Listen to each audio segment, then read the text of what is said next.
Friends, ఈరోజు మనం ఇప్పి pasta ఎలా చేయాలో చూద్దాం. మసాలా ఫ్లేవర్ది ముందుగా పొయ్యి పెట్టుకోవాలి. పొయ్యి పెట్టుకొని కడాయి పెట్టి స్టవ్ ఆన్ చేసుకోవాలి.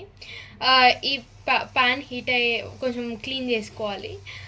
ప్యాన్ హీట్ అయ్యేలా చూసుకోవాలి మనము. ఇప్పుడు ప్యాన్ కొంచెం వేడెక్కనిద్దాం. లెట్స్ వెయిట్ ఫర్ ప్యాన్ వేడెక్కనిద్దాం. వాటర్ పోస్తున్నా నేను, మీరు చేసుకునే క్వాంటిటీ బట్టి వాటర్.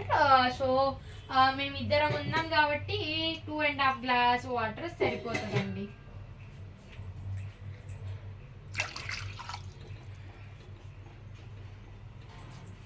ఇట్లా ఇంకా దీనికంటే ఎక్కువ వాటర్ బాగా మసలాలి ఫ్రెండ్స్.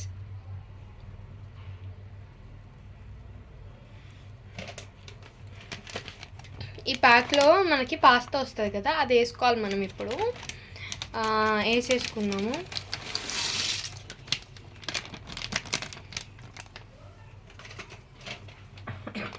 మసాలా తీసి పక్కన పెట్టుకోవాలి. దీంట్లో మసాలా కూడా వస్తుంది. మసాలా తీసి పక్కన పెట్టుకోవాలి.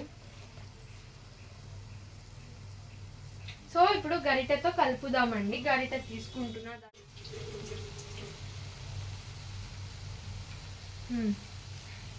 కలపాలి గైస్ బాగా.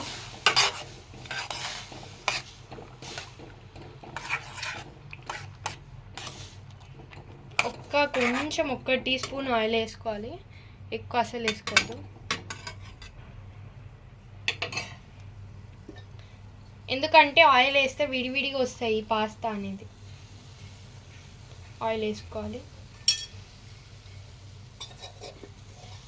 ఇప్పుడు మనం పాస్తా బాయిల్ అయ్యే వరకు వెయిట్ చేద్దాం. మధ్య మధ్యలో పాస్తాని చూస్తూ ఉండండి, లేకపోతే నీళ్ళు ఇంకిపోయి మాడిపోతుందేమో పాస్తా. కొంచెం పక్కనే ఇట్లా చూస్తూ కలబెడుతూ ఉండండి ఫ్రెండ్స్. పాస్తా 50 బాయిల్ అయినాక 50 కొంచెం బాయిల్ అయినాక సిమ్ చేసుకొని కొంచెం ఇట్లా కలబెట్టి మసాలా ఉంటుంది కదా ఫ్రెండ్స్, అది వేసేసుకుందాం. 50 బాయిల్ అయింది అన్నప్పుడు.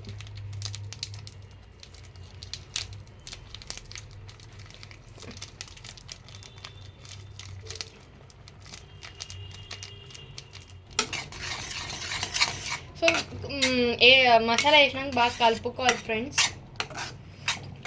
కొద్ది దగ్గర అయ్యాక చూద్దాం. కొంచెం పల్చగా కావాలి అనుకుంటే మీరు ఈ స్టేజ్లో బంద్ చేయొచ్చు. లేదు కొంచెం డ్రైగా కావాలి అంటే ఇంకొంచెం పెట్టొచ్చు. Please subscribe to our channel Srilekha vlogs. ఇదే అండి పాస్తా రెడీ. మీకు నచ్చిందని అనుకుంటున్నాం. Like, share and subscribe to Srilekha vlogs.